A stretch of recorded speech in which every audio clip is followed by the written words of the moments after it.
Joseph. Mzuri sana. Msalimia hapo Joseph. Mpe kiti dakika 2. Kaka nao mimi nashangaa. Hii kitu ina nini? Mpe Joseph. Sijui nini hii kitu imewafanya hivyo. Kijana mdogo anakuwa miaka 20 lakini unaweza dhani yako na 45 years. Hii kitu wanatumia. Sasa ungeacha hii kitu alafu unasema wewe ni msabato. Kwanza unawaibisha wasabato. Maana yake ni kama unaonyesha wanaruhusu hii kitu. Mpe mzee wangu ni msabato. Kijana barubaru mtanashati. Nayo mbaya. Mimi wananiita Salim. Wewe unasema wanakuita nani? Naitwa Joseph. Joseph, Muislamu au Mkristo? Mkristo. Mkristo, asante sana. Unashiriki kanisa gani mzee wangu? Nashiriki PCU. PCU. Hiyo mpya kwangu. Mimi nashiriki msikitini, msikiti yoyote. Nikiswali nikiwa pande hii naingia msikiti iko pande hii, nikiwa pande hii naingia hii msikiti. Kwa sababu misikiti yote ni nyumba ya Mwenyezi Mungu. Kukiadhiniwa nisikie kama sifai kupita ule msikiti uko pale. Ati mimi naenda hii ndio yangu, hakuna kitu kama hiyo. Ile msikiti iko karibu ndio unaswali. Kwa sababu misikiti ni nyumba ya Mwenyezi Mungu. Sawa Unaweza kuwa labda na swali yoyote unakuanga nao unasema nikiwapata Waislamu hii swali nitawauliza. Ya kutaka kujua. Lakini sina swali. Asante, mimi niko na swali. Na swali yangu inanisumbua kwa sababu naona tunaelekea kitu inaitwa Disemba, si ndio? Hii Disemba kuna kitu naonanga mnasherehekea pale Disemba. Inakuanga ni nini? Christmas. Christmas ni nini? Sasa niko kuchanganya hapo bwana mimi hata kama ni Mkristo. Weka hivi nikusikie. Hata kama mimi ni Mkristo lakini hapo sijaelewa vizuri. Juu kidogo inachanganya. Kumbe wewe ni Mkristo, unasherehekea Krismasi lakini bado inakuchanganya. Inanichanganya bado. Leo ndio nataka nikuchanganue. Mliambiwa Krismasi ni nini? Kuzaliwa kwa Yesu Kristo. Aliyekuambia ni kuzaliwa kwa Yesu alikudanganya sana. Na hapo ndio ulitupia mbao. Krismasi sio kuzaliwa kwa Yesu. Krismasi ni mfalme aliachiliwa gerezani. Ni sawasawa na sisi wa Kenya tuna kitu inaitwa Masujade ambao tunakumbuka 7 Kapenguria wale walioachiliwa kutoka gerezani. So ukimpata Mtanzania ama Mganda anasherekea Masujade, utajua kitu yake kuna shida. Kwa sababu hao ni wanaohusu wa Kenya, hawahusu nchi nyingine. Nayo Krismasi ni mfalme aliachiliwa gerezani huko, sio kuzaliwa kwa Yesu. 52:31 Yeremia, tumsaidie mzee wangu. Nitasoma kama ilivyoandikwa mwalimu wangu. Yaani miaka yote amedanganywa. Kadanganywa sana. Sikiza inasemaje? Hata ikawa katika mwaka 37 kuhamishwa kwake Yoakini mfalme wa Yuda. Ilikuwa ni mwaka wa 37, sasa tuko 2025. Katika mwezi wa 12, mpe maiki. Ilikuwa mwezi wa 10 na ngapi? 12 ndio mnaitaje? Disemba. Sikiza siku ni gani sasa? Siku ya 25 ya mwezi. Patie microphone. Kumbe ilikuwa ni 25 Disemba. Sikiza nini kilichotokea? Merodaki mfalme wa Babeli katika mwaka wa kwanza wa kumiliki kwake akamuinua kichwa chake Yoakini mfalme wa Yuda akamtoa gerezani.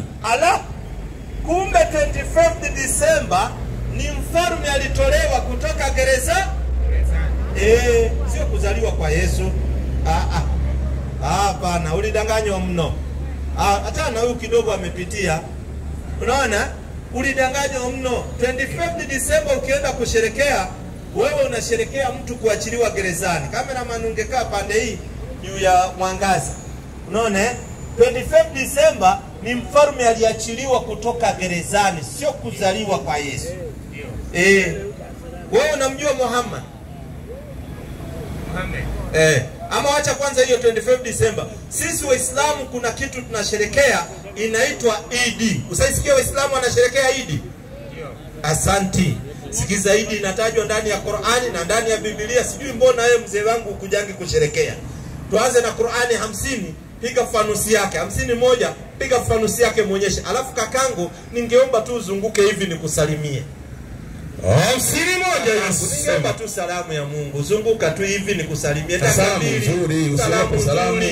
Sisi wanadamu. Zunguka hivi tu nikusalimie. Wa Kenya bwana, tusiogope. Safiri hizo nyanja. Inasema mwalimu wangu. Hii ni sura ambayo hii tunaambiwa ni chapter ambayo mtume akisoma sana. Mtume Muhammad sallallahu alaihi wasallam alikuwa akisoma sana katika hafla kubwa na sala kubwa. Alikuwa anaisoma katika hafla kubwa na sala kubwa, kama sala za Eid na Ijumaa. Sikiza, kama sala za Eid. Mpe microphone. Kumbe katika Qur'ani tunaambiwa watu washerekee Eid, na Biblia inasema usherekee Eid. 16:14 kitabu cha Kumbukumbu Baba.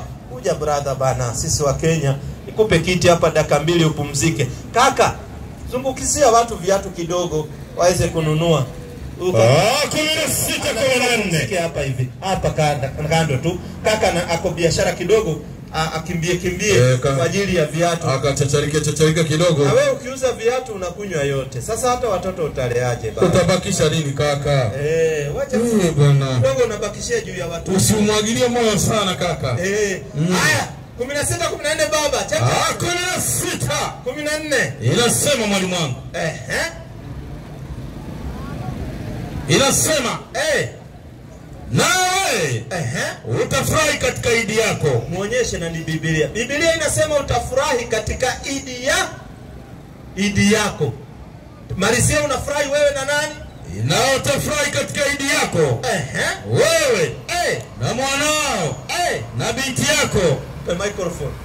Kumbe Biblia inasema msherekee Idi. Lakini nyinyi mkakataa Biblia, mnasherekea Krismasi ambayo haiko kwa Biblia. Sasa unasaka sisi tuwaelewe namna gani nyinyi kaka? Yaani ile kitu iko kwa vitabu hamtaki, mnatengeneza yenu kando.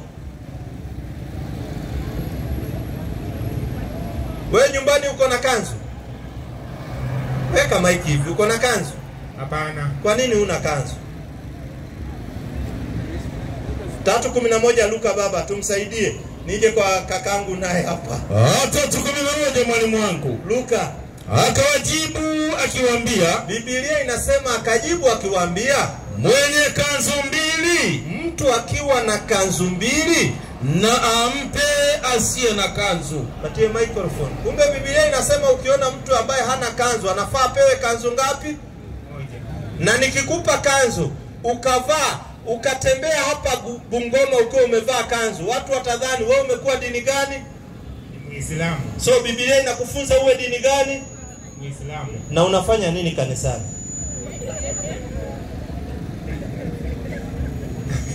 Ndio sasa nimepata ukweli. Ndio umepata ukweli. So karibu sana katika Uislamu. Mungu anakuambiaje katika Uislamu? Qur'ani 2:138. Watu wengi mimi najua ni ukweli hawajui. Ni innocent inheritor. Kwa sababu mimi nilikuwa kama wewe. Nilikuwa innocent inheritor. Na ndio wakati nimesilimu nikasoma Uislamu, nikashangaa nikashindwa mbona Waislamu wanakaa na dhahabu, hawataki kuelezea watu ukweli. Huku nje watu hawajui. Mtu anapelekwa pale Shakahola, anafunga mpaka akufi ati akaone Yesu. Mpaka askari ndio wanaintervene. Shuari. Wakati angefunzwa tu katika Uislamu, unafunga kuanzia asubuhi mpaka jioni. Wewe tangu uzaliwa Uislamu wanafunga. Usaisikia Waislamu wamekufa kwa sababu ya kufunga? Hapana. Hawawezi kukufunga kwa sababu wanafunga kulingana na sheria ya Mungu, sio kwa akili yao.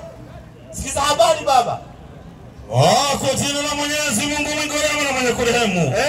Uislamu ni pambo la Mwenyezi Mungu aliyotupamba. Yaani Uislamu ni pambo ambao Mwenyezi Mungu ametupamba. Kuweni na nyinyi Waislamu. Patie microphone. Mungu anasema na nyinyi mkuwe Waislamu. Waislamu ni kunyenyekea kwa amri ya Mwenyezi Mungu. Uislamu ni kuamini Mungu ni mmoja, hana mshirika. Uislamu ni kuamini Muhammad ni mtume wa Mungu. Muhammad si Mungu wala si mtoto wa Mungu. Uislamu ni kuamini Yesu ni Muislamu ndugu yetu. Uislamu ni kuamini Yesu ni mtume wa Mwenyezi Mungu. Uislamu ni kuamini Ibrahimu ni Muislamu mwenzetu, na Uislamu ni kuamini Ibrahimu ni mtume wa Mwenyezi Mungu. Ndio Uislamu, unawakubali manabii wote. So tunakukaribisha katika Uislamu. Nini kinachokuzuia? Hakuna. Uko tayari kuwa Muislamu? Ni free. Hakuna mambo ya 500 sijui ya kadi, hakuna mambo ya nini, ni free kuwa Muislamu. Uko tayari? Niko tayari. Uko tayari Nyanyua kidole moja ya kulia hivi. Suleimani muonyeshe. Tumpe shahada mzee wangu. Wallahi mzee wangu, uko na bahati kubwa sana. Ile mambo yote uliyoyafanya, yote Mungu anakusamehe. Kwa sababu ulifanya wakati wa ujahilia huko unajua. Sema bismi. Bismi. Lahi. Lahi. Rahman. Rahman. Rahim. Rahim. Ashhadu. Ashhadu. An. Allah. Ilaha. Illa. Allah. Wa ashhadu anna Muhammadan Rasulu Lahi. Sema nakiri kwa moyo. Nakiri kwa moyo. Bila kulazimishwa na mtu.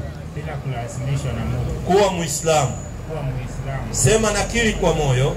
Nakiri kwa moyo. Na kutamka kwa ulimi. Na kutamka kwa ulimi. Ya kwamba hapana mola apasaye kuabudiwa kwa haki isipokuwa Allah. Hakuzaa wala hakuzaliwa. Sema nakiri kwa moyo. Na kutamka kwa ulimi. Ya kwamba hakika ya Muhammad ni mtume wa Mwenyezi Mungu. Nakiri na kuamini. Kwa hayo maneno machache mzee wangu umekuwa Muislamu. Na Mungu amekusamehe dhambi zote ulizofanya kabla ya kuwa Muislamu, kwa sababu huko unajua ulikuwa katika giza. Allahu Akbar. Sasa kilichobaki katika Uislamu, kuna majina ya kujuana. Utasikia mtu anaitwa Muhammad, unajua huyu ni Muislamu ndugu yetu. Utasikia mtu anaitwa Isa, tunampenda Yesu mpaka tunachukua jina yake. Wacha hivyo, watu wanasema watu Waislamu wanampinga Yesu. Hakuna Mkristo utampata ameita mtoto wake Yesu. Sisi tunapenda watoto wetu mpaka tunawaita Isa. Isa ndio Yesu. Manake tunampenda. Tunapenda Muhammad mpaka watoto tunawaita Muhammad. Tunapenda Ibrahimu mpaka watoto wetu tunawaita Ibrahim. Unaona? Kwa sababu unapopenda mtu mpaka unachukua jina yake kwa yale mapenzi mahaba. Unapata vizuri Sasa ungependa jina gani katika Uislamu? Ningependa niitwe Ali. Ali. Mashaallah. Takbir. Ali, mashaallah. Karibu sana. Sahaba wa Bwana Mtume Muhammad sallallahu alaihi wasallam. Ali, karibu sana. Sasa mpe huyu microphone, enda kwa huyu kijana huyu. Kijana huyu pia anaitwa Ali. Huyu ni wajina wako, ni wajina wako huyo. Alafu sasa tutaorganize penye utacoordinate na watu hapa uweze kupata elimu yako. Mpatie huyu kaka mwingine. Anayo. Kaka wananiita Salim. Asante. Mimi naitwa Wilson. Wilson. Yes. Asante. Sema bismi. Ndio unakuwa Muislamu. Siwezi kuita bismi because sielewi maana ya bismi. Bismillah ni kusema kwa jina la Mwenyezi Mungu. Ni kwa jina la Mwenyezi Mungu. Ndio unakuwa Muislamu hivi. Wewe ni gani? Mimi si Muislamu. Wewe ni gani? Ungeniuliza before niambie kwamba ni Muislamu. Ndio nauliza wewe ni gani? Mimi Mkatoliki. Wewe Katoliki? Yes. Yaani Katoliki ni dhehebu. Ni dhehebu kama Muislamu. Hapana. Kama Muislamu. Hapana, Uislamu ni hivi 3:19 Qur'ani. Uislamu sio dhehebu. 3:19 Al-Karim nasema. Inasemaje? Kwenye kitabu kisichokuwa na shaka ndani yake. Na ni mwongozo kwa mcha Mwenyezi Mungu. Asante. Na ni kiboko kwa wale walioasi sheria za Mwenyezi Mungu. Asante. Bismillahirrahmanirrahim. Bila shaka dini ya haki mbele ya Mwenyezi Mungu ni Uislamu. Mpatie microphone. Uislamu ni dini, sio dhehebu. Hata same Catholic ni dini. Katoliki ni dhehebu kama SDA, kama PCEA. Lakini munajificha katika mwamvuli wa kitu munaita Ukristo. Sawa. Unanielewa vizuri? Mkristo. Lakini dhehebu ya Katoliki. Yes. Na mimi zamani ambao nimesimama na wewe hapa, nilikuwa katika Katoliki. Nikawa altar boy. Nimetumikia pale mbele. ilikuwa nataka nisomee kitu inaitwa father, nikagundua kumbe ule ndio hali namna hivyo. Lete swali kwanza, nisikueleze mengi. Swali gani ungependa kuuliza Waislamu? Injika swali. Mimi nilikuwa napita, sikukuwa na swali ambalo ningeweza kuuliza. Asante. Kama una swali, mimi na maswali mengi mno. Wakati mimi nilikuwa pale Katoliki, niliacha kuna mtu anaitwa father ambaye wakienda sana saa zingine wanamuita askofu. Si ni kweli? Weka mic. Ni ukweli. Askofu ana bibi. Katika Biblia inasema kwamba Yesu wakati Yohana alikuwa anabatiza watu, yule yoyote ambaye anataka kutumikia Mwenyezi Mungu, aidha akubali awache vyote akamfuate Kristo, amfuate Mwenyezi Mungu, si lazima aoe na bibi. Hakuna mahali nasema mtu lazima akuwe na bibi. Hakuna shida. So wale watu wameoa hawamtumikii Mungu. Watu wameoa imaanishi kwamba hamtumikii Mwenyezi Mungu. Wewe ndio unasema. Because Yohana alisema vizuri, iwapo unaweza wacha yote na ukamfuate Kristo, is okay. Asante. Na kuna wenye wanamfuata na wako na familia. Haimaanishi ukiwa na familia wamfuati Mungu. Tuache hiyo. Nimeuliza huyo askofu kama anaoa. Anaoa kwa sababu niliacha bila bibi. Haoi. 3:1 kitabu cha Timotheo. Mbona anapinga Biblia? 3:1 Timotheo kwanza kwaje kuandika. Angalia hapo kaka. Inasema ni neno la kuaminiwa. Ni neno la kuaminiwa. Mtu akitaka kazi ya askofu. Mtu akitaka hiyo kazi ya askofu, anatamani kazi njema. Tena ni kazi nzuri, wewe utapewa gari na nini, kazi nzuri. Sikiza habari. Basi imempasa askofu awe mtu asiyelaumika. Kwanza awe ni mtu asiwe na lawama, mume. Tena awe ni mwanaume wa mke mmoja. Na microphone. Kumbe Biblia inasema askofu anafaa kufanyaje? Kuwa na mke. Lakini yeye amepinga Biblia. Hakupinga Biblia, Kristo mwenyewe alisema hivi. Unasikia? Kwamba yoyote ambaye anayewacha vitu yake yote akanifata, ndiye atakayeona ufalme wa Mwenyezi Mungu.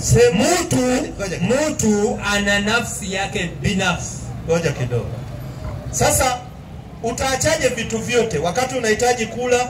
Uwezi acha vitu vyote. Hiyo ni mafunzo ambayo kukula sio kitu. Kukula sio kitu. Roho yako ndio ya muhimu. Asante. Sasa kuoa ni ibada. Sisi katika Uislamu kuoa ni nusu ya ibada. Ni nusu ya dini. Na ukiona mtu hajaoa, hata hawezi kuenda kuombwa ushauri. So ukiwa na kiongozi na hajaoa, hawezi hata funganisha ndoa. Atafunganishaje ndoa wakati yeye hana bibi? Tena wewe ukikosana na mke wako, atakupa ushauri gani wakati yeye ni senior bachelor? Hajui bibi, hajui mtakosana namna gani. Anayeomba ushauri, wewe labda sio mtu wa hapa. Anayeomba ushauri ni mtu ambaye yuko na mke, ndio anaomba ushauri wa mke. Ushauri katika kidini ya Kiislamu anatafuta nani? Ngoja, tunatafuta shekhe ushauri wa mke. Shekhe yako na mke. Sasa wewe mmekosana na mke wako, father atakuwa advise aje?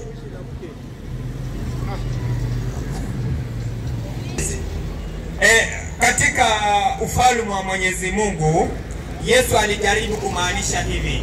Ndugu yangu, sija kuuliza Yesu, usihepe. Nimekuuliza saa hii wewe mmekosana na mke wako, umeenda kwa father, father hajaioa, hajui hata watu wanalalanga aje kwa kitanda.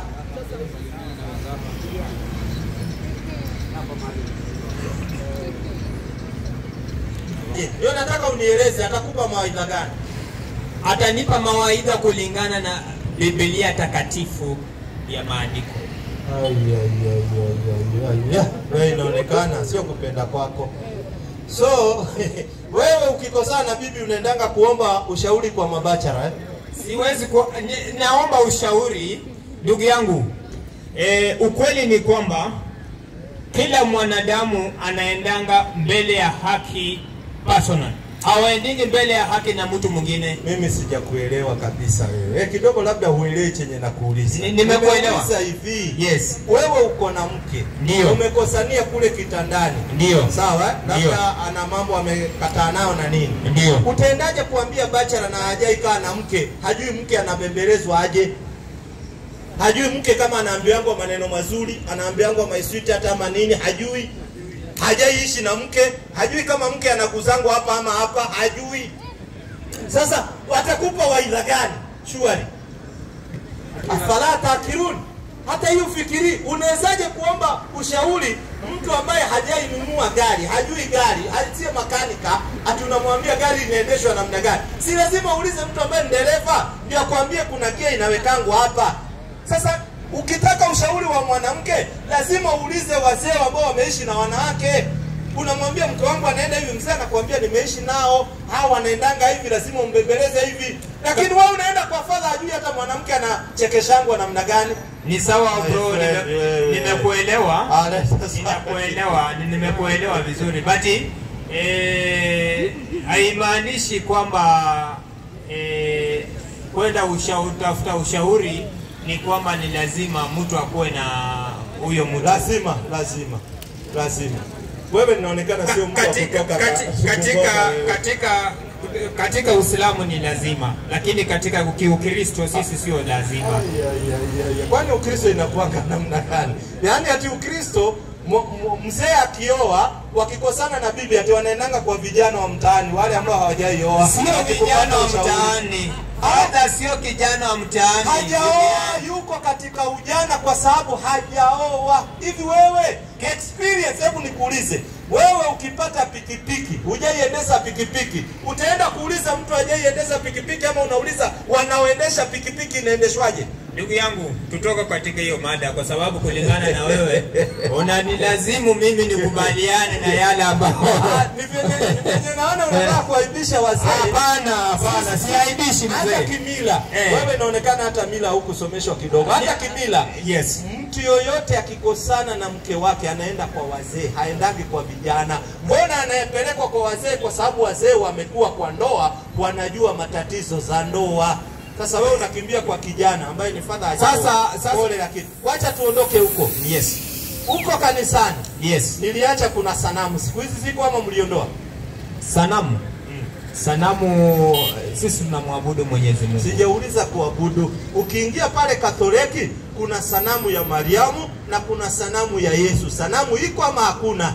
Ziko. 21 Kutoka. Mungu anasemaje ukiona sanamu? Wewe unabaki na sanamu kaka. Usifiche sana kama baadhi. Usifiche. 21 walimu wangu.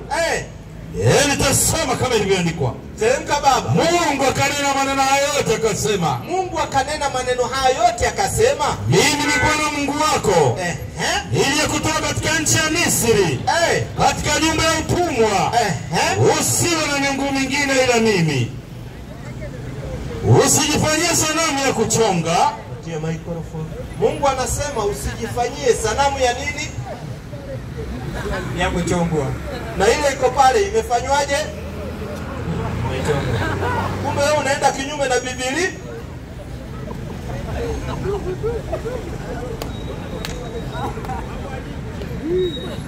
Unajua sio mimi kaka, usinione. Biblia inasema usijifanyie sanamu ya kuchonga. Sasa makosa ya kuchonga sanamu. Zaburi 115:4. Makosa ya kuchonga sanamu ndio haya. Sasa wewe lazima ukubaliane na Biblia, uachane na zile sanamu. Zaburi 115:4 kwa yenye kuandika. Sikiza habari. Sanamu zao ni fedha na dhahabu. Yaani kuna wale mpaka wanatengeneza sanamu ya dhahabu.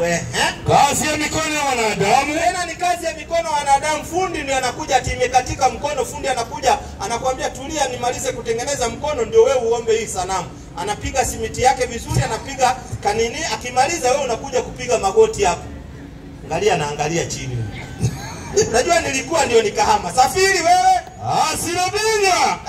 Lakini hazisemi. Ziko na mdomo lakini hazizungumzangi zile sanamu. Zina macho lakini hazioni. Zinakuanga na macho lakini hazioni. Zina masikio lakini hazisikii. Ziko na masikio lakini hasisikiangi. Zina pua lakini hazisikii harufu. Yaani hata ukijisaidia pale ile sanamu haiwezi ondoka, iko pale pale tu. Mikono lakini hazishiki. Yaani zina mikono na hata ukigonga kofi huwezi kuzuia. Malizia. Miguu lakini haziendi. Yaani pale hata mvua ikija inyeshe, ile sanamu inanyeshewa pale pale. Wewe ndio utatafuta mwavuli uwekee sanamu pale. Au ibebe. Au ibebe. Tena ukiangusa ndio hivyo mpaka fundi akuje. Malizia. Wala zitoi sauti kwa koo zake. Wazifanyao watafanana nazo. Ala, mpe microphone. Kumbe Mungu anakuambia wewe ukikaa sehemu ambao kuna hizo masanamu, siku ya mwisho na utafanana na nini? Sanamu. Wewe unataka kwenda kufanana na sanamu? Hapana. 10:14 kama utaki kufanana na sanamu. Mungu anakuambia 10:14 Korintho wa kwanza. Kwa ajili ya hayo. Kwa ajili ya hayo wapenzi wangu. Ikimbieni ibada ya sanamu. Kumbe ukiona nyumba ambayo kunafanywa ibada na kuna sanamu inafaa ukimbie. Utakimbia lini wewe? Ukimbie leo. Kwa tayari kuwa Muislamu. Wachana mambo ya sanamu. Sanamu ikusaidii. Kwanza kama unajua, acha tuongee polepole watu wasikie sana. Ukienda pale ilikuanga tumefunzwa katika ile nini, unaenda pale kwa ile ya Mariamu unapiga magoti hivi. Ile iko pale kama kurunga hivi, unaiambia salamu Mariamu uliojaa neema, na mpaka unalia. Unaiambia umebarikiwa kuliko wanawake wote, utuombee sisi na saa ya kufa kwetu. Nani sanamu haikujibu. Sasa kati ya wewe na hii sanamu nani ana akili?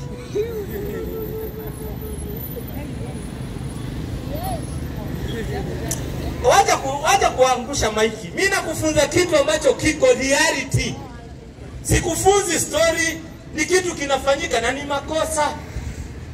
Kwenda kusema ati siabudu ile sanamu, hiyo ni uongo, kwa sababu unaiweka yani kazi gani? Mungu amesema usifanye.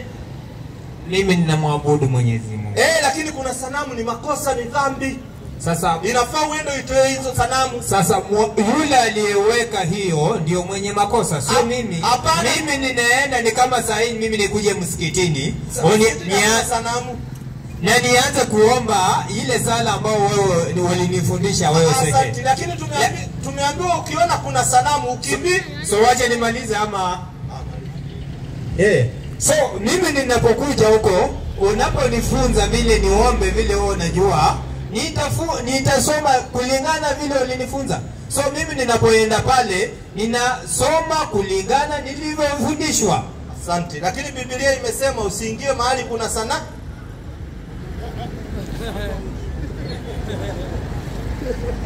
Sio mimi sasa. Biblia imesema ukiona sehemu kuna sanamu usiingie. Usiingie.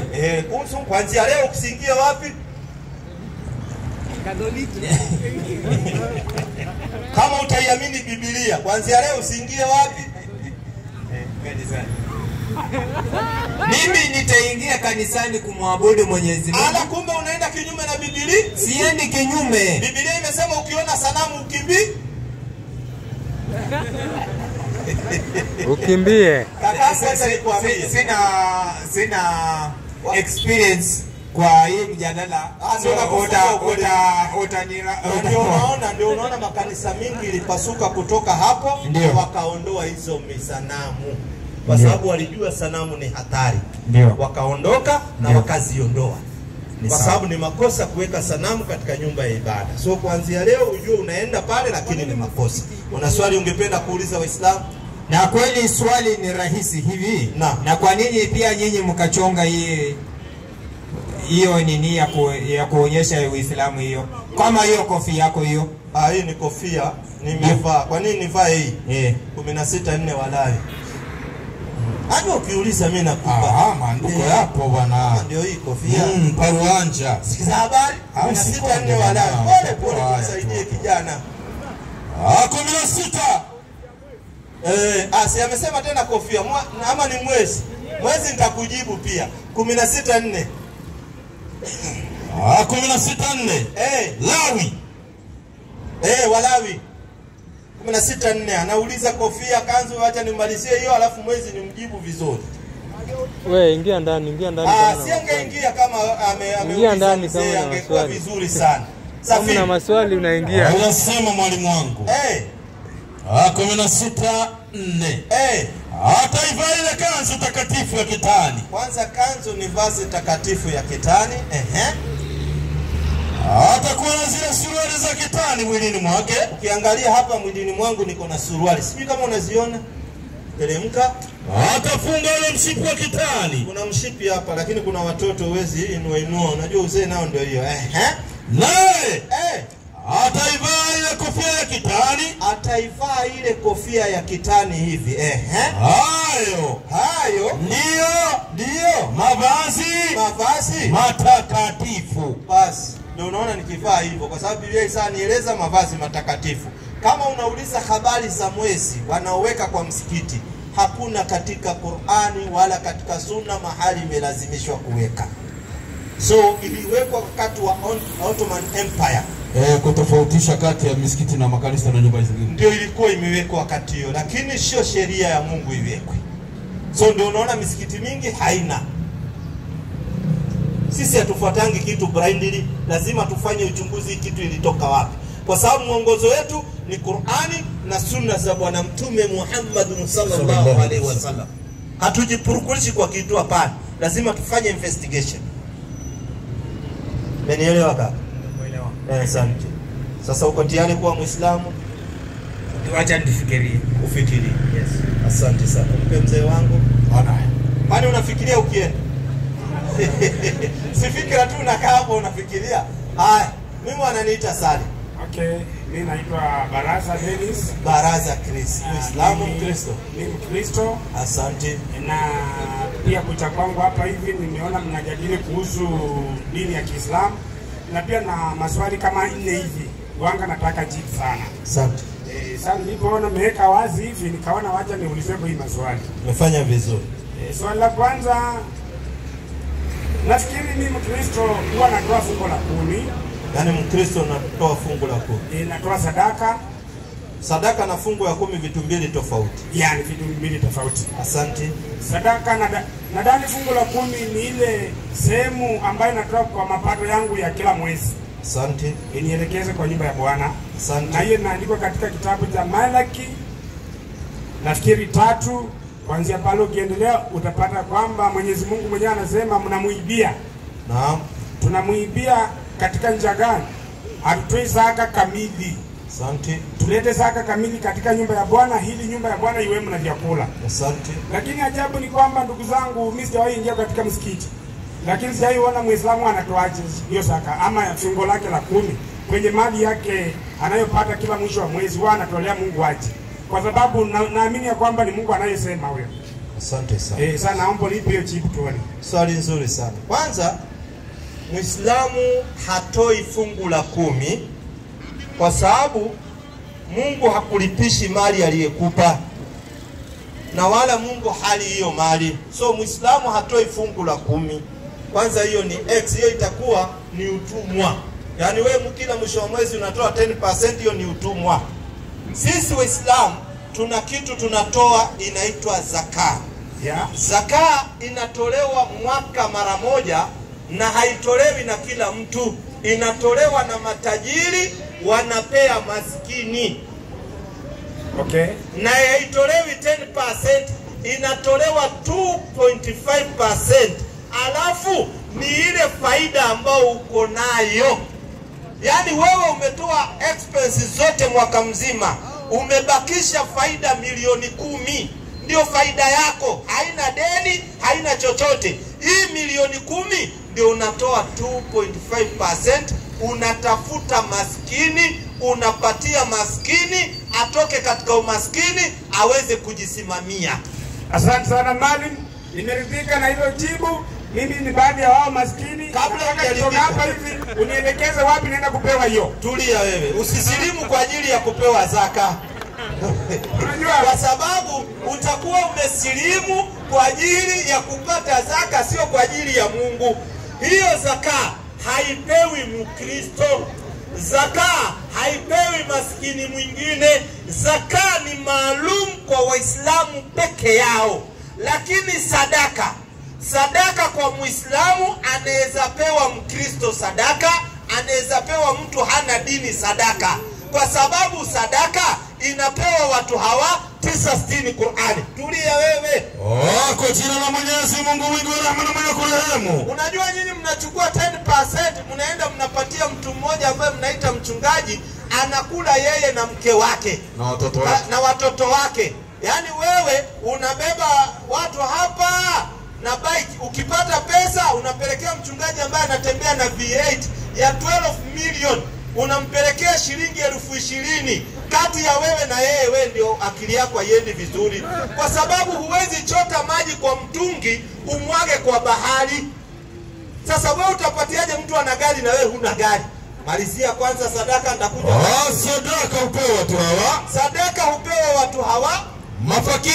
Mafakiri ni ule mtu hana mbele wala nyuma, na maskini ndio wanapewa sadaka. Sasa wewe kama ni sadaka, ukienda pale kwa msikiti, hata kama wewe sio Muislamu, ukasimama hapo mlangoni, ukaambia Uislamu nataka sadaka, watakupa, kwa sababu sadaka inapewa kila maskini. Lakini zaka ni maalum kwa Waislamu peke yao, kwa sababu zaka ni ya kumaliza umaskini. Inatolewa na matajiri, wanasaidia maskini watoke katika poverty. Lakini sio kupatia mtu mmoja atembeange na ndege, na wakati watu wengine kuna mayatima na nini. Kisha 10% hiyo unasema haitolewi kwa kila mwezi. Ni uongo. Biblia inasemaje? Inatolewa mwaka mara moja. 14:22 Kumbukumbu ya Kutoka. Huo ni wizi. Huo ni wizi bana. Nyinyi mnaibiwa tu hivi. Alafu mtu anaenda anatoa 10,000 wakati mamake yako na njaa. Nani aliyekudanganya? Alafu mtu anatoa 10,000 wakati ndugu yake anafukuziwa mtoto kwa shule. Wewe unafaa kwanza kusaidia watu wa nyumbani kwako. Charity begins at home. Alafu baraka zinapeanwa na wazazi wako. Aliyekwambia mchungaji ana baraka zako nani? Baraka iko na mamako na babako. Angalia babako na mamako vizuri, wewe utapata baraka. Aliyekwambia mchungaji anakubariki nani? Wewe, sikiza habari wewe. 14:22. Usiache kutoa zaka ya fungu la 10. Usiache kutoa zaka ya fungu ya 10 katika mambo yote ya mbegu zako. Yatokao shamba. Mwaka baada ya mwaka. Inatolewa mwaka mara moja. Sio ati kila mwisho wa mwezi. Mpatie microphone. Kwa hivyo ndugu yangu, zaka inaruhusiwa. Inaruhusiwa, lakini inafaa ikuliwe na nani? Sio mchungaji. Enda hapo chini, teremka usikie nani anafaa kukula. Twende 28. Hapo 28 usikie nani anafaa. Kila mwaka wa 3. Kila mwaka wa 3. Mwisho wake. Toa fungu la 10 yote na maongeo yako ya mwaka huo. Uliweke ndani ya malango yako. Na Mlawi wa kuwa hana fungu wala urithi pamoja nawe. Asante. Na mgeni ni mtu ametembea, amekuja kama hii kaunti, hana mtu wa kumwangalia. Na yatima. Na mjane aliyefiliwa na mmewe. Na inafaa kupewa wajane, sio mchungaji. Mchungaji sio mjane. Malizia. Walio ndani ya malango yako. Na waje wale wakuna kushiba. Sikiza, inafaa kupatiwa mayatima. Wewe unafaa ukitoa mwaka mara moja, unatafuta nani yatima, unampatia. Sio kwenda kupatia mchungaji ako na wazazi wake na ako na mali. Wewe umeibiwa sana. Sawa ndugu yangu. Sasa tuko pale tu kwa kutoa sadaka. Biblia inanichanganya kidogo, lakini naona mtakuchanganua. Ndio huyu hapa anatafutia. Kuna kitabu hapo inasema kwamba mtu mmoja alienda katika madhabahu kwenda kupeleka sadaka yake kamili katika madhabahu.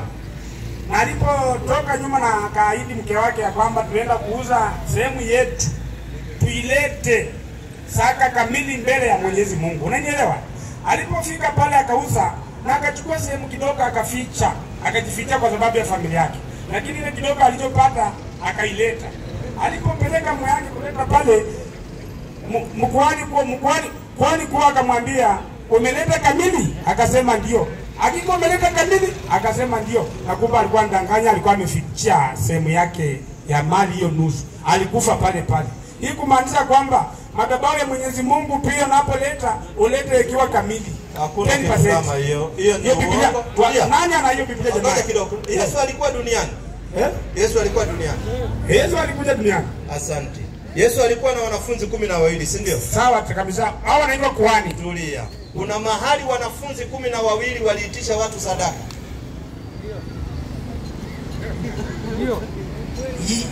Sasa sitaelewa hii itakuwa sadaka ama hapana, kwa sababu katika wanafunzi wale tulikuwa na mtu mmoja alikuwa anaitwa mweka hazina ambaye alikuwa anaitwa Judas Iscariot. Kwani alikuwa anaweka hazina yenye alikuwa anaweka ni gani? Na watu wako wanalipa. Wacha tuulize Yesu. Yesu, aliambia wanafunzi wachukue sadaka 17 kitabu cha Mathayo. 17 Mathayo takatifu kwa ile kuandika. Ndio unaona makanisa, ukipiga kona kanisa hiyo, ukipiga ingine kanisa hiyo, kwa sababu watu wamejua ni mahali ya kuingiza. Mbona msijenge tu moja mkaingia ndani? Wewe unatoka hapo unaenda mpaka Chabakari, ati kanisa yako iko Chabakari, na unapita makanisa mengine huko. Kwani wanaabudu nani? Wana Mungu mmoja na Yesu mmoja. Sasa sikiza mambo ya sadaka. Yesu anaambia katika kuenenda kwenu, wanafunzi wa Yesu wanaambiwa na Yesu, katika kuenenda kwenu nyinyi wanafunzi, hubirini mkisema, hubirini mambo ya Mungu mkisema, ufalme wa mbinguni umekaribia. Pozeni wagonjwa, muende mkipoza wagonjwa, fufueni wafu, mfufue wafu, takaseni wenye ukoma, takaseni wenye ukoma, toeni pepo, toeni pepo, mmepata bure, toeni bure. Manaambiwa mmepata bure, toeni bure. Sio utauziwa maji ya kisima unauziwa ati 1000 ati ni ya muujiza. Hiyo ni wizi. Yesu anawaambia mmepata bure, toeni bure. Malizia chini. Msichukue dhahabu. Yesu anawakataza. Anawaambia msichukue dhahabu wala fedha, wala msichukue fedha wala mapesa. Wala mapesa msichukue kwa watu, kwa sababu mumepewa kipawa na Mungu bure, toeni bure. Yesu aliambia tajiri mmoja aje. Tajiri alikuwa anataka kupatia Yesu pesa. Sikiza Yesu alimkataza akamwambiaje? 18 Luka. 18 Luka. Wewe nyinyi mnaibiwa hapa bure. Kwanza wewe unatoa zaka uko na nini? Maskini atatoaje zaka wakati yeye mwenyewe hana, anahitaji kupewa? Yeye mwenyewe mlala hoi. Yeye mwenyewe mlala hoi. Unapata 50,000 itoshi na watoto wako, alafu unaambiwa utoe katika hiyo. Hiyo ni dhuluma hiyo. Hiyo ni kudhuru. Mpigie mchungaji akuje. 18 teremka baba. Mtumie message tu. Inasema mwalimu wangu, wallahi Uislamu ni nuru. Yaani wewe mwenyewe pesa ambayo unapata haikutoshi, alafu tunaandikiwa deni kanisani hatujalipa. Na ukikosa ukifa usiku. Ati na ukikosa ukifa usiku kuna kitabu ya deni. Kwani hiyo unalipishwa kuabudu Mungu? Kwani ni kulipishwa mnalipishangwa shwari? Kuabudu Mungu ni free. Ufai kulipishwa, unalipishwa na nani? Safiri wewe. Tena mtu mkubwa mmoja alimuuliza akisema. Mtu mkubwa mmoja aliuliza Yesu akisema, mwalimu mwema. Mwalimu mwema wewe Yesu, nifanye nini ili nipate kuurithi uzima wa milele? Teremka. Yesu akamwambia, mbona unaniita mwema? Hakuna aliye mwema ila mmoja. Naye ndiye Mungu. Wazijua amri? Usizini. Usiue. Usiibe. Usishuhudie uongo. Waheshimu baba yako na mama yako. Akasema yote nimeshika tangu utoto wangu. Yesu aliposikia haya alimwambia, umepungukiwa na neno moja bado. Viuze ulivyonavyo vyote, ukawagawanyie masikini. Mpa microphone. Yesu aliambia tajiri, ukiuza kitu ulete fungu la 10 kwangu mimi Yesu, ama uende upe maskini. Upe maskini. So wewe ukiwa na kitu inafaa uende upe nani? Maskini. Unapelekea mchungaji ya kazi gani? Acheni mchezo. Ndio unaona unapata ndugu yako ni maskini, lakini wewe kanisani ndio mtoaji mkubwa. Hakuna baraka unaweza pata. Saidia hata ndugu yako kidogo shehe. Acheni nini kari? Wewe bado. Ule kidogo amepitia. Dada nikusalimie. Salamu za Mungu. Wananiita Salim, wanakuita? Anaitwa Mary. Karibu hapa dakika moja. Suleimani. Salimia huyu dada, dakika moja tu, usiwe na wasiwasi. Wakristo ni wangapi wako hapa? Wako wengi. Wakristo. Yaani Bungoma hakuna Wakristo. Hakuna. Wako wapi? Ako pande ile. Nani atakuja pande? Huyu kidogo ameonja. Hata tukimfunza hata jua karibu brother. Si huyu ameonja, hata nyinyi mnaona. Sasa hata ukimfunza hata jua. Alipitia mzabibuni. Salimie. Salamu za Mungu. Ananiita Salim. Wewe? Sami, Muislamu, Kristo. Asante, mpe kiti Sami hapo. Sijui Sami ana nini. Mpe kiti pande hiyo ya chini. Muhimu. Nafasi ipo mo.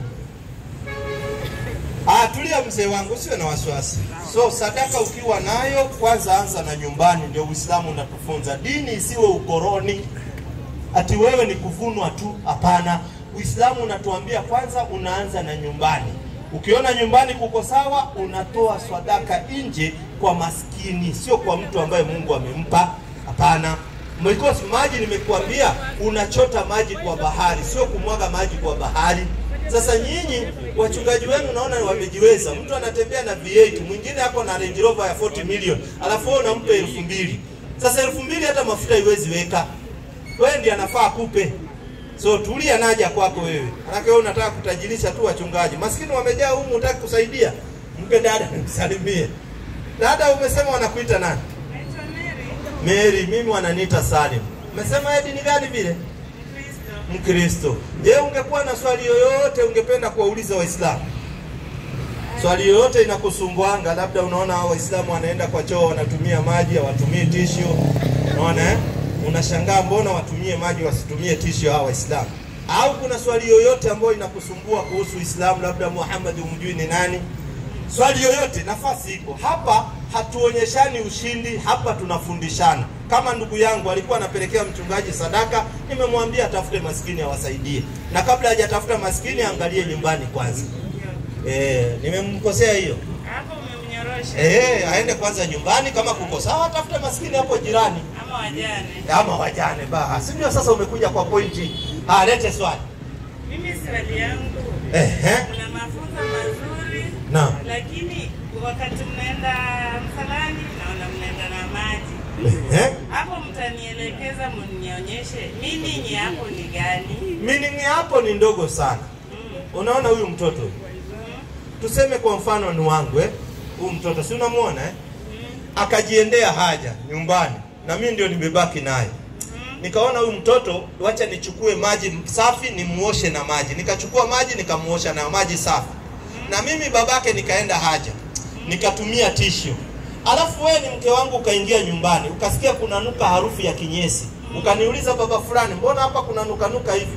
Nitajiangalia mimi niliyetumia tissue ama mtoto niliyemuosha na maji safi? Nitajiangalia wewe. Kumbe hata nyinyi mnajua tissue imalizi uchafu na mnaendelea kutumia. Tissue imalizi uchafu.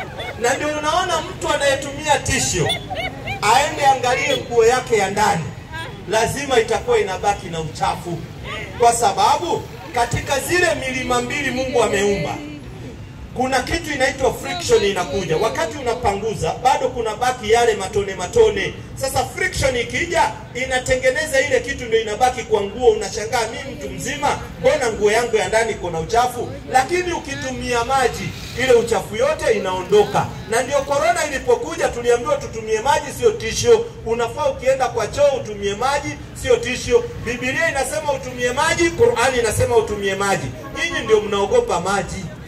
Nimeelewa sasa. Umeelewa ni usafi wa mwili wa nje. Swali ya pili. Lete swali ya pili. Ninyi Waislamu mnakubali Wakristo kuja kwenye na kuelimisha ama mna upaguzi? Asante sana. Qur'ani 5:82. Wakristo ndio tunawaelimisha. Na ndio unaona tumetoka hata kwa msikiti kwa sababu tumejifungia sana kwa msikiti. Tukasema acha tukuje huku nje ili tuelimishe Wakristo. Wengine nilisikia jana wakisema ati sisi ni wapinga Kristo. Wakati Yesu alikuwa ni imamu msikitini. Yesu alikuwa anavaa kama mimi hivi kanzu. Hata nyinyi wakati mnamchora naona mnachora akiwa na kanzu. Mariamu mnachora akiwa amevaa kama mwanamke wa Kiislamu. Maana mnajua wale walikuwa Waislamu. Sasa Mkristo tunamfunza kwa sababu gani? 5:82 Qur'an. Kwa jina la Mwenyezi Mungu mwingi wa rehema na mwenye kurehemu. akikotoa kutoa maadui zaidi kuliko watu wengine kwa Waislamu. Ni Mayahudi na wale mushirikina wasiokuwa na kitabu. Asanti. Na utaona walio karibu kwa urafiki na Waislamu ni wale wanaosema sisi ni Wakristo.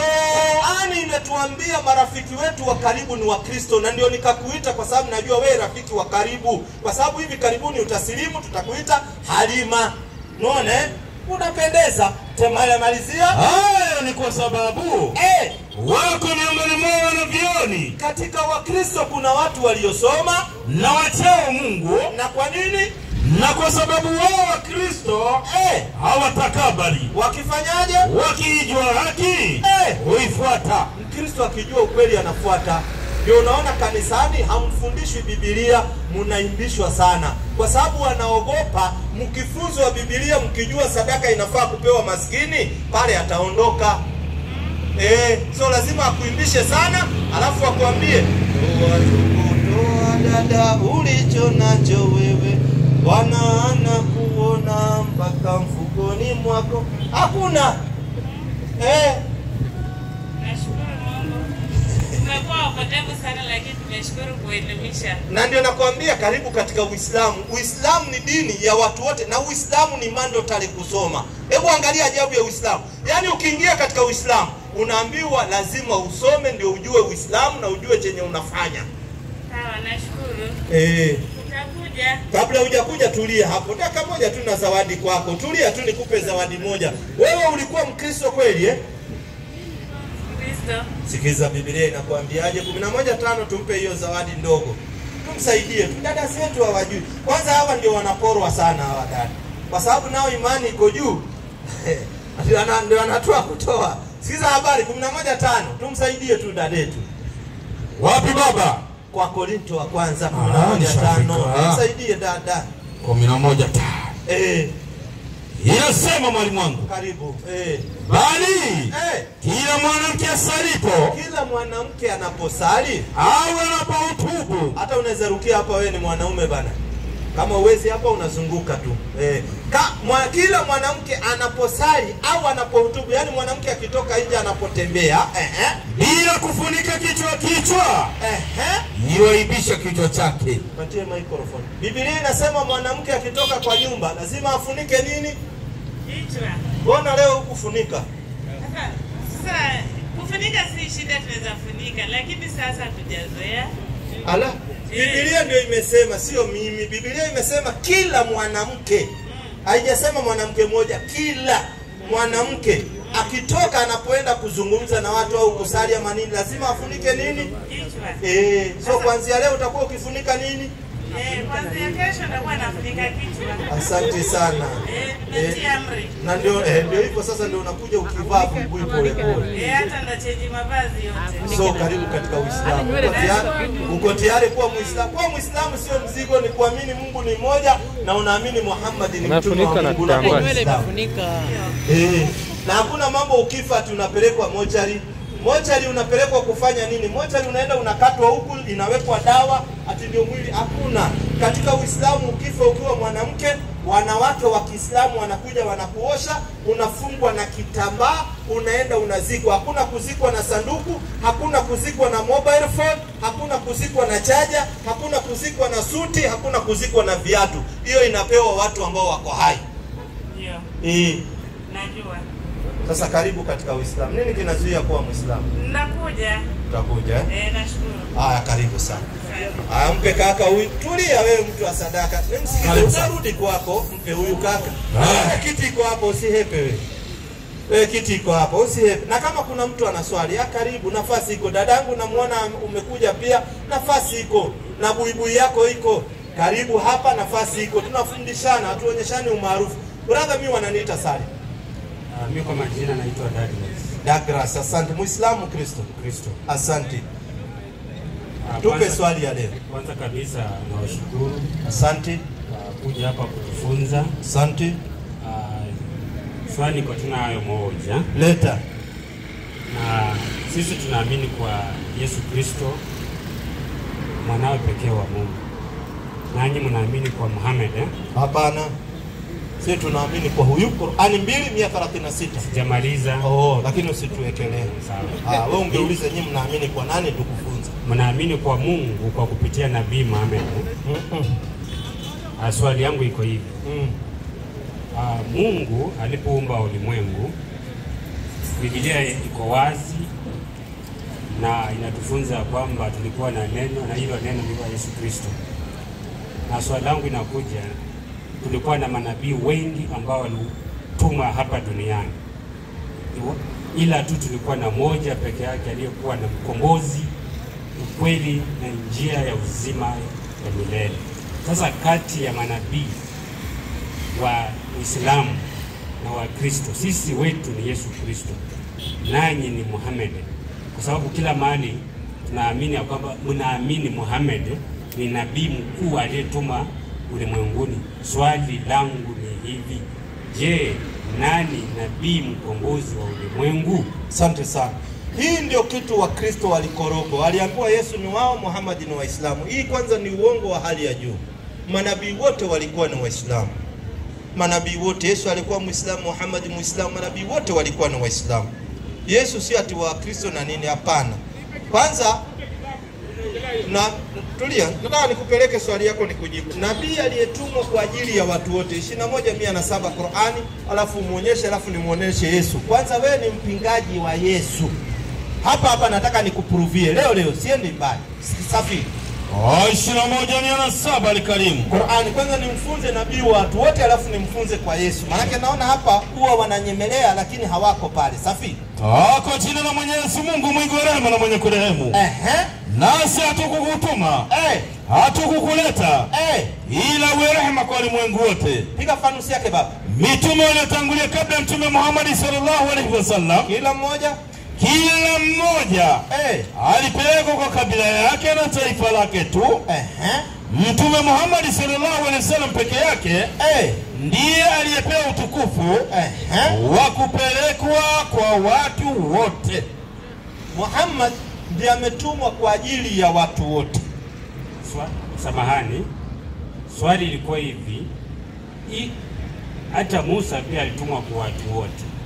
Yesu alitumwa katika hii dunia, Muhammad alitumwa katika hii dunia. Tulia kidogo. Swali ilikuwa hivi, nani mkombozi, njia na kweli ya uzima katika Qurani ama Biblia?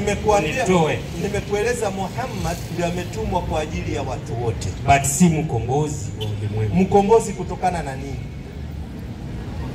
Tueleze wewe ndio nikuelewe swali. Mkombozi yule ambaye hakuna yeyote ambaye atakayefika kwa Baba bila kupitia kwake. Kupitiaje? Kwake. Sasa kwake kupitiaje? Yesu yani. Ngoja kwanza. Ili upitie kwa Yesu, si ni ufuate tabia za Yesu? Kaa na microphone wewe. Si ni kweli? Ni kweli. Asante. Yesu akiwa duniani, alienda msikitini au alienda kanisani? Ndio tuone nani wanaofuata tabia za Yesu. Alienda sinagogi. Yesu alienda sinagogi. Alienda sinagogi. So hakuenda kanisa? Kanisani ilianzia Antioch. Asante. So wewe unaenda kinyume na Yesu, kwa sababu Yesu anasema jitieni nila yangu mujifunze kwa Yesu akaenda sinagogi, wewe ukakataa kwenda sinagogi, ukaenda kanisa?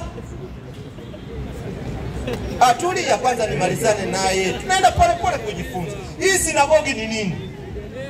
Sinagogi, tunapozungumza sinagogi tulikuwa na Jewish. Acha nimeuliza nyumba ya sinagogi kwa Kiswahili hapa kwetu inaitwaje? Unajua hujui? Najua. Inaitwaje? Msikiti. Inaitwa? So Yesu alikuwa akienda kwa msikiti. Lakini wewe kwa sababu ni mpinga Kristo ukatengeneza Hujajibu swali. Ala, si wewe umetuambia hivi, ili tuende kwa Mungu lazima tupitie kwa hawa manabii, na ili tupite kwa manabii ni tufuate mienendo yao ya manabii, na manabii walitupeleka kwa msikiti. Lakini wewe kwa sababu hukufuata manabii ukatoka kwa msikiti ukatengeneza kanisa. Huku nielewa, nilisema wote walituma katika dunia dunia, ila moja yule ambaye anachukua mioyo, njia, kweli na uzima. Unapozungumzia tena Biblia iliandikwa na watu waliokuwa wamejazwa na Roho Mtakatifu, na tunajua ya kwamba Qurani hii kuandiko iliteremshwa. Swali, nani aliyeteremsha Qurani? Hiyo ni swali B, takujibu sahi. Aliyeteremsha Qurani nakupa sahi. Swali yangu, kwa nini uliacha Yesu ambaye ni Muislamu ukaenda kwa Ukristo ambaye Yesu hakuwa Mkristo?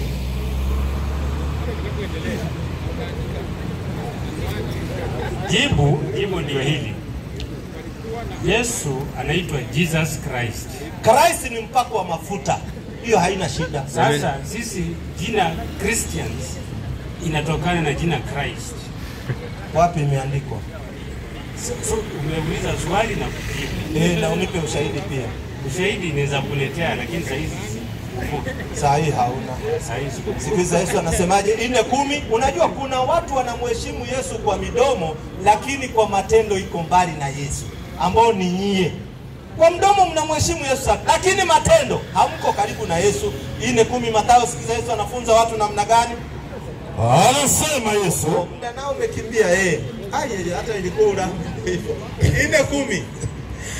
4:10 mwalimu wangu. Inasema kisha Ibilisi ndipo Yesu alipomwambia nenda zako Shetani. Kwa nini? Kwa maana imeandikwa, msujudie Bwana Mungu wako, umwabudu yeye peke yake. Yesu anatufunza wale watu wanataka kumfuata Yesu wamsujudie Mungu, tena waabudu Mungu peke yake. Hiyo maiki imezima. Hapana. Kusujudu, unaposujudu, kusujudu kwa Kiswahili nyingine inamaanisha kunyenyekea. Si lazima uiname venye umeinama hivyo. Asante. Si lazima utoe viatu, umenyenyekea mbele ya Mwenyezi Mungu.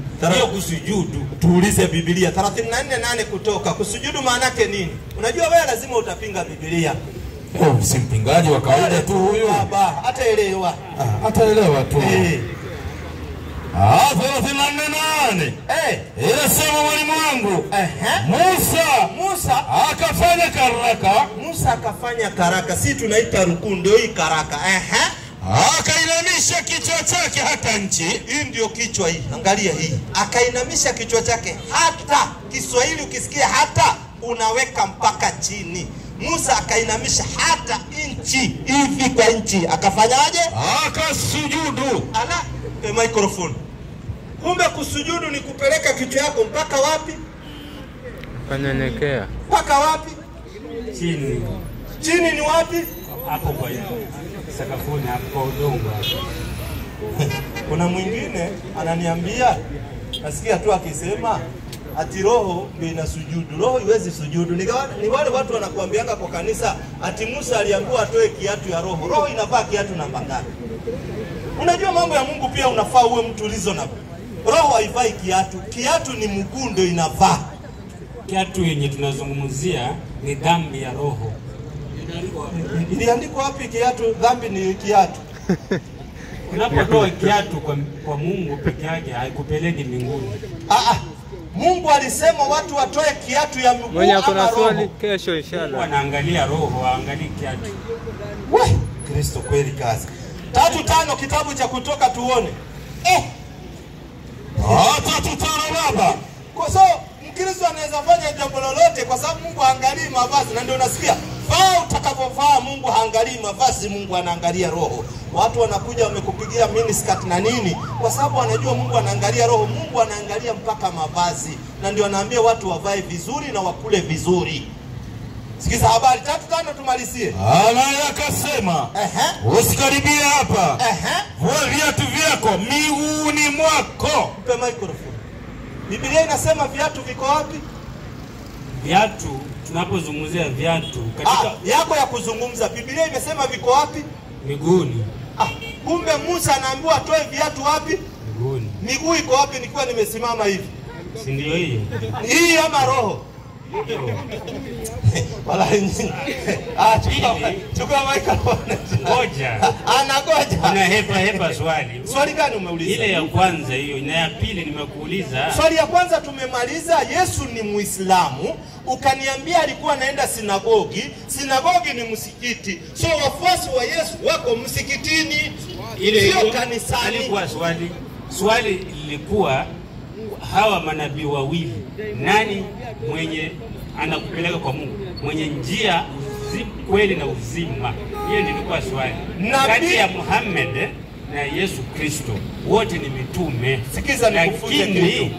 Nani ambaye anafunza ukweli na njia ya uzima wa milele? Asante. Manabii wote wanafunza njia ya uzima na milele, kwa sababu ni kuingiza watu paradise. Ni wewe mwanadamu ufuate mafundisho ya manabii. Kwa mfano, Yesu ametufunza tuende msikitini, wewe ukakataa ukaenda kanisani, hauko pamoja naye. Kusema na nenda kando. Kwani unatakaje? Ya pili ilikuwa nimesema Biblia imeandikwa na waliojazwa na Roho Mtakatifu. Kwa andiko gani? Kwa andiko gani? Ngoja kwanza, kwa andiko gani inasema Biblia Qurani 2. Sio Qurani 97 inasemaje? Qurani 2:97. Chapcha baba. 2:97 Al-Karim. Na sijui kama kesho utapatikana, kwa sababu nimepata mpinga Kristo mmoja mzuri. Yaani yeye anaenda kanisani, Yesu msikitini. 2:97. Kwa jina la Mwenyezi Mungu mwingi wa rehema na mwenye kurehemu. Naam. Sema, anayemfanyia ushindi Jibril, anayemfanyia ushindi malaika Jibril, kwa kuwa ndiye aliyemletea utume Nabii Muhammad sallallahu alaihi wasallam. Kwa kuwa Jibril ndiye ameletea mtume Muhammad sallallahu alaihi wasallam utume. Asiwapelekea Mayahudi.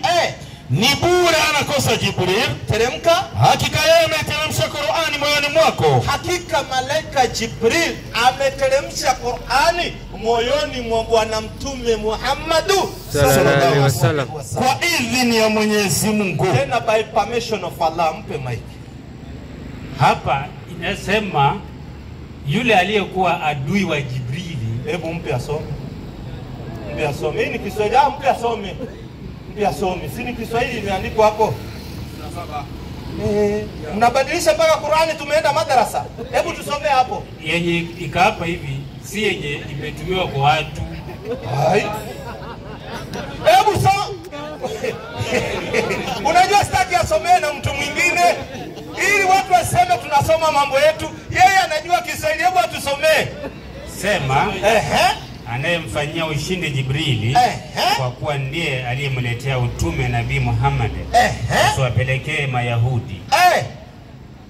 Asiwapelekee Mayahudi. So Jibrili hakupelekea Mayahudi, amepelekea Muhammad. Teremka.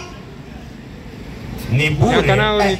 Hana kosa Jibrili. Jibrili hana kosa. Malizia. Hakika yeye huyu Jibril ameiteremsha Qur'ani moyoni mwako kwa idhini amako kamera kuru kata kana nyama kusi sajimini na text ita emana an free ina no seje mora bana text kata mabuyo code seje ko emana free kuru seje ko mimbi ibuyo code please. Ya pili bado kesho wende nizakuwa don't cognitive sa hata ngoja kesho utakuwa uko na Qur'ani nyingine. Mimi kwa simu si ya simu, tunataka hard copy. Mambo ya simu waja nayo. Hard copy uko nayo? Sina. Basi ukipata hard copy kuja na yeyote. Si tuko hapa. Mimi ni saa kuelewa hata ujeuliza swali. Umesikia kwa watu wanaokoroga watu akili. Na ndio unaambiwa soma wewe mwenyewe, usikubali kusomewa na kuelezewa peke yake. Na saa hii ukisilimu tunakupeleka madarasa. Sio uambiangwe. Tangu naambiwa nayo imeingia. Salamu alaykum warahmatullahi. Mpe wewe maiki. Sikiza kakangu. Kesho tunakuhitaji saa 10:30 inshallah. Leo ikifika hii time, jua ikizama, tunaingia swala ya magharibi. Na ni lazima kwa kila Muislamu kuswali kwa sababu ni wajibu. Unaona? Sasa wewe ukija saa 10:30 tunakufunza pole bila kifua. Na wewe kanzu yako saizi yangu ndakuletea. Sio na wasiwasi. So tupataneni hapo kesho inshallah kuanzia saa 10 kamili inshallah biidhnillah. Tunamalizia tukisema wa hadha, assalamu alaikum wa rahmatullahi wa barakatuh.